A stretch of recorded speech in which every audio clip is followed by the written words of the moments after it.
तो hello guys, आज मैं बात करने वाला हूँ पुष्पा 2 द रूल की मूवी के बारे में, जिसको मैं सुबह ही देख के आया था क्योंकि कल रात में पहले इवेंट्स है भाई, इतना गंदा थका हुआ था। पुष्पा 1 2021 अपने क्रिसमस पे आई थी एंड भाई तब से जो उसने वो कल्चरल इम्पैक्ट छोड़ा लोगों पे, स्पेशली मेरे पे। लाइक अभी मेरी लाइफ का बहुत लो फेज चल रहा है, तो अभी अगर जैसे कुछ मुझे मोटिवेशन चाहिए, मुझे बूस्ट चाहिए, मैं चाहता हूँ मेरी ईगो पे आ जाए, तो मैं या तो भाई शाहरुख खान की वो शॉर्ट क्लिप सुनता हूँ जो वो अपने डायलॉग्स बोलते हैं, या फिर भाई मैं पुष्पा मूवी देख लेता हूँ। लाइक इतना तगड़ा कल्चरल इम्पैक्ट इसने मुझ पे छोड़ा है, तो भाई पर्सनली ये मेरे लिए बहुत तगड़ा कमबैक होगा अपने भाई अल्लू अर्जुन का, अगर वो इस पे 1500 करोड़ कमाते हैं, 1000 तो कंफर्म है। तो मूवी को स्टार्ट करने से पहले मैं तुम्हें बताता हूँ क्या ये मूवी देखनी चाहिए। हाँ, देख कर आओ। क्या तुम इस पे सीटियां मारोगे? हाँ, बहुत मारोगे। क्या तुम स्टैंडिंग ओवेशन दे सकते हो? तुम पागल हो सकते हो ऐसे वो, ओ भाई क्या हो गया ये। क्या इसमें ऐसे वाले सीन हैं? भर भर के हैं। क्या पुष्पा 1 जितना था ये उसका एक अपग्रेडेड वर्जन है? बट ऑफ कोर्स जो पुष्पा 1 ने, लाइक जो पहले उसने नॉर्मल बजट था, फिर जो उसने पैसा कमाया, वो सारा पैसा इसने लगता है यहाँ पे लगाते हैं, बल्कि उससे भी ज्यादा। सुनने हमारे फिल्म का बजट 400 करोड़ है। अब समझ आ रहा है इसको 3 साल क्यों लग गए, क्योंकि अभी 1 महीने पहले तक भी इसके क्रिएटिव चेंज हो रहे हैं, इसकी चीजें चेंज हो रही है। इनिशियल ये जो मूवी थी 4.5 घंटे की रिकॉर्ड हुई थी, लाइक जो फाइनल कट्स के बाद थी। अब वो फिर डायरेक्टर ने देखा कि कौन सा पार्ट रखना है, कौन सा हटाना है, कौन सा पहले रखना है, कौन सा एंड रखना है। एंड सुनने में आया था कि इसके 2 होने वाले थे क्लाइमेक्स, अब उनमें से ये एक रखा गया था। पुष्पा 1 मूवी जहां पर एंड हुई थी कि पुष्पा ने अपने भैरव सिंह से पूरा ऐसे वो ले लिया है कि भाई अब तो तू बीच में आ। पुष्पा 2 की स्टार्टिंग भी वहीं से होती है कि भाई वो बिल्कुल वहीं से दिखाते हैं। पुष्पा 1 के जो एंड में उसने शादी कर ली थी, अब सेकंड पार्ट में बिल्कुल कंटिन्यूशन चलता है। ऐसा लगता ही नहीं कि 3 साल हो गए बस बियर्ड और बजट को छोड़ के। तो ये पूरा होता है। एंड भाई पर्सनली मैं कहूंगा कि शादीशुदा मर्द और एक इकलौता मर्द, बहुत फर्क दिखता है लोगों में। एंड यहाँ से वो एक रिस्पॉन्सिबल इंसान लिखता है, बट यहाँ पे जो पुष्पा की भूख होती है ना, वो और ज्यादा बढ़ती रहती है।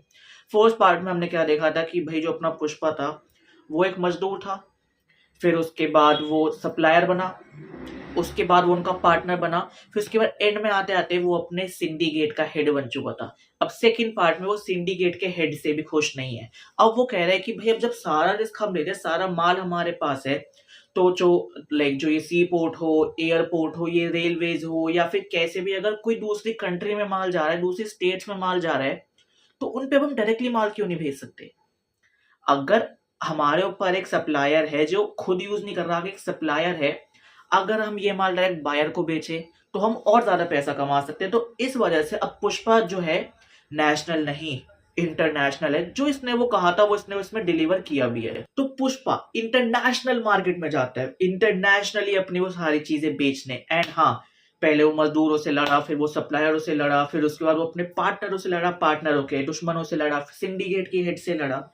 बट अब वाली लड़ाई कोई नेशनल लेवल पे नहीं, डोमेस्टिक लेवल पे नहीं, इंटरनेशनल लेवल पे है। एंड इंटरनेशनल में भाई साहब कस्टम भी आएगी, पुलिस भी आएगी, मिलिट्री भी आएगी, आर्मी भी आएगी, माफिया भी आएगा। जो हमने केजीएफ में देखा था उसने अपना लेवल और ग्रैंड कर लिया था सेकेंड पार्ट में भी। अब पुष्पा नेशनली ब्रांड बन चुका है, अब उसको इंटरनेशनल ब्रांड बनना है कि अगर कोई भी इंडिया में अब लाल चंदन का जिक्र करे तो वो पुष्पा का नाम ले, जिसकी वजह से उसको बहुत ज्यादा दिक्कतें आती है। वो दिक्कतें क्या थी, कैसे थी, वो तो मैं नहीं बताऊंगा। एंड बीच बीच में भाई अपना भैरव सिंह आता रहता है, कभी उसके वो जहाँ पे उसने सारा लाल चंदन रखा हुआ है उसमें आग लगा दी, कभी सारा बहा दिया, चोरी कर लिया, उसके आदमियों को मार दिया, एकदम से बिल्कुल सीरियस है, एकदम से बिल्कुल बच्चा बन गया, पीरियड से ज्यादा मूड स्विंग्स है उसके। तो ये वाला सीन मुझे देखने में बहुत ज्यादा मजा आता है। बट जो हमने एक्सपेक्ट किया था कि भाई सब भैरव सिंह ही मेन विलन होगा, इसमें पता है कैसा दिखाया गया कि जैसे हम कोई भी गेम खेलते थे, लेकिन जिसका एक बॉस लेवल मिशन होता था, उससे पहले 10 मिशन है, 15 मिशन है, 50 मिशन है। तो भैरव सिंह जिसको हमने बॉस लेवल मिशन समझा था, वो बस एक सिंपल मिशन बन के रह गया, क्योंकि बॉस लेवल मिशन कुछ और है, एटलीस्ट इस पार्ट के लिए। आई बिलीव कि भैरव सिंह को थर्ड पार्ट के लिए रखा हुआ है, क्यों या कैसे वो मैं बाद में बताऊंगा। अब जिन्होंने पुष्पा 1 देखी है तो उसको पता है कि ऑलरेडी पुष्पा के नॉन विलन्स कौन कौन से थे, तो एक बार हम उनके बारे में बात कर लेते हैं कि वो इसमें आएंगे या नहीं आएंगे। सबसे पहले तो होता है अपना जॉली रेड्डी। वो इस फिल्म में तैयार हो चुका है, मतलब वो ठीक हो चुका है। अब वो पुष्पा के पीछे उसको मारने के लिए। क्या होगा कैसे होगा, मैं आज ही मूवी आई है, मैं वो सस्पेंस बिल्कुल खराब नहीं करूंगा। दूसरा है अपना गोंडा रेड्डी मतलब जो ऑलरेडी मर चुका है, और जो उनका वो सेना रेड्डी है, जो बीच वाला भाई था, वो अपने पुष्पा के साथ ही है। एंड दूसरी साइड आ जाता है अपना मंगल सीनो। वो अभी भी दुश्मन है क्योंकि उसकी बीवी ने उसका गला काट दिया। एक तो बीवी की वजह से, फिर उसके बाद साले को मार दिया, सिंडिकेट से पावर हटी, तो पावर, पैसा, मनी, इज्जत सब जा चुका है। वो पुष्पा के खिलाफ है। इस पार्ट में उसका भी रोल दिखाया है, क्या है कैसे नहीं बताऊंगा। मंगल सिन्हा की वाइफ का भी रोल दिखाया है। एंड फिर उसके बाद भैरव सिंह की मैं बात कर ही चुका हूँ। फिर आते हैं अपने एमएलए जी, जो फर्स्ट पार्ट के एंड में ही कह लिया था कि भाई ये बन चुके हैं चीफ मिनिस्टर, तो जब तक ये चीफ मिनिस्टर के पावर में है तो इसके आगे कुछ नहीं हो सकता। इस बार अपना पुष्पा भाई सब चीफ मिनिस्टर से लड़ जाता है, प्राइम मिनिस्टर से लड़ जाता है। तुम यकीन नहीं मानो, क्योंकि क्या होता है कि वो कुछ XYZ सिचुएशन होती है, तो उस टाइम पे क्या होता है कि पुष्पा कहता है कि आओ ना सारी फोटो खिंचवाते हैं। बट यहाँ पे वो चीफ मिनिस्टर है एंड पुष्पा के नाम पे ऑलरेडी इतने सारे केसेस है, लीगली कोई उसको हाथ नहीं लगा रहा क्योंकि पैसे दे दिए। बट हाँ, अपोजिशन तो उसको यूज कर सकती है ना। तो यहाँ पे बस इसी वजह से अपने सीएम ने फोटो नहीं खिंचवाई। पुष्पा की ईगो इस पे हर्ट हो गई, तो वो उसके खिलाफ चला गया। अब ये चीज भाई साहब जितने भी वहां पे लोग हैं या जितने भी गवर्नमेंट वाले लोग हैं, उनको दिख रहा है कि अब अगर पुष्पा और ज्यादा बढ़ता गया, ये हमारा थ्रेट और ज्यादा बढ़ता रहेगा। एंड में ये दिक्कत हमें ही करेगा क्योंकि इसके पास पब्लिक सपोर्ट है, अगर पैसा है, पावर में अगर ये आ जाएगा, अगर एक ने एक बार भी इलेक्शन लड़े, लोगों की इतनी हेल्प कर रहा है कि इसको दिक्कत ही नहीं आएगी। फिर वो एक बीच में डेथ वाला सीन। हम बात करते हैं इसके गानों की। इसके अंदर चार पांच गाने हैं एंड भाई वो सारे गाने घटिया। कसम से वो जो 3 से 4 मिनट का ना, मैं इंतजार में था कब खत्म होगा, फिल्म देखनी है। तो या तो एक रीजन हो चुका है कि फिल्म की स्टोरी इतनी मस्ती कि भाई तुम आगे बढ़ ही नहीं पा रहे, कि ये कट नहीं चाहिए हमें, ये हो सकता है। बट एक्चुअली गाने घटिया भी थे, ये तो मानो। पर हाँ, जितने यूट्यूब पे सुने वो उतने वहां घटिया लगते हैं क्योंकि ऑलरेडी हमें पुष्पा के ना फील में जा चुके होते हैं, लाल चंदन वाली फील में जा चुके होते हैं। पार्ट 1 में हमने एक सीन देखा था जब मंगल सीनू का जो साला होता है वो गोंडा रेड्डी को मार देता है, फिर वो पुष्पा को मारने वाला होता है, तब उसके हाथ बंधे होते हैं। तब वो जो फाइट सीक्वेंस दिखाते हैं वो फिर भी मुझे लॉजिकली प्रैक्टिकली इम्पॉसिबल नहीं लगता। मतलब 50-50 था कि हाँ, कोई अगर एक्सपर्ट है कुछ है तो कर सकता है।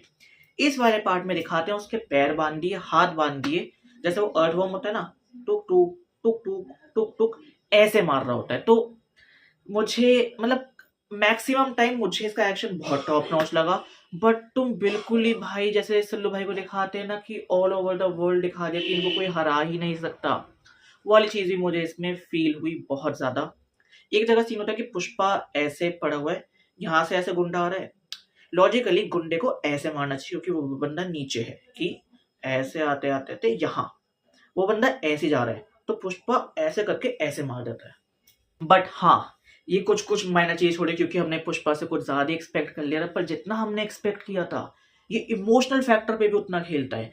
एंड हाँ, मैं बता रहा हूँ कि जो इसका क्लाइमैक्स है वो इतना तगड़ा इन्होंने छोड़ दिया है, इसने जो गवर्नमेंट से पंगा ले लिया है, हो सकता है थर्ड पार्ट में ये मिलिट्री और आर्मी के खिलाफ जाए। Third part is coming guys, मैं पहले ही बता दूं। तो गाइस ये था मेरा पुष्पा 2 मूवी का रिव्यू एंड मैं इस पे और भी बात करूंगा, अगर मुझे लगा, नहीं लगा तो नहीं करूंगा। बाकी तुम बताओ, अगर तुमने पुष्पा 2 मूवी तक नहीं देखी तो जाके देखो, और देख ली तो भाई सब प्यार बांटो, पुष्पा को बांटो, मुझे बांटो, अल्लू अर्जुन के फ्रेंड को इस वीडियो पे लाइक कर दो, इस वीडियो पे कमेंट कर दो, इस वीडियो पे शेयर कर दो। बाकी चल मिलते हैं एक और नई वीडियो के साथ। Bye bye.